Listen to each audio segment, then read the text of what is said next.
All right, I'm at a barber shop. Just kidding. I'm at a J.D.M import shop, and very small selection, honestly. But let's take a look at what they got. So first we have this over here. It is a Miata, and it's right-hand drive, as you can see. So super cool. Not sure if this is the 1.6 or 1.8, because in the US we only got the 1.8 NBs, and this is an NB1. So yeah, let me see. All right, there we have it. It is a 1.6 NB. So yeah, these were never sold here in the US, but still really, really cool. Absolutely love it. And taking a look, this is actually a 1998. So that also makes it really special because the NBs came out in the US in 99, not 98. Over here, I believe this is a Daihatsu. Looks like a Mini Cooper.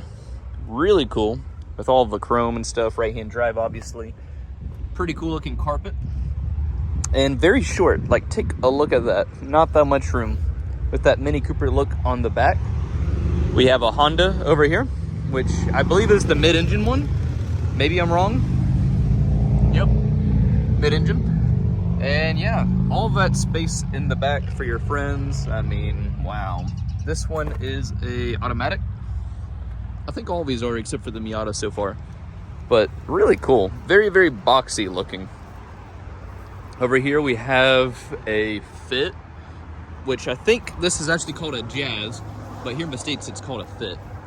And these are cool. I mean, it's like a full size, like what you typically see over there. Right-hand drive. And yeah. So, and they have all the information up here, which is so cool. Then over here we have the Archie, or Arch, whatever you want to call it. So this right here is cool because, well, it's just a K van, but look at all that space.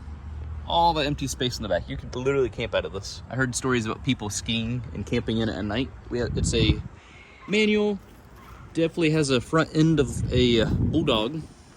Skinny tires, I mean, take a look at that. That is super skinny. Wow. But yeah, this is a pretty cool place. And this is not a Jazz. It is a Stream, I guess. So that's kind of cool. Over here, we have ourselves a right-hand drive Civic, which I've never seen in the States. It is a manual. Kind of cool, actually. I mean, I've never seen a right-hand drive Civic in the States. That is really cool. I never would have thought about importing one. I mean, we have Civics here, so why would you import it? But, you know, that's cool. Yeah, and this is a Civic Fiero. Yeah, kind of cool.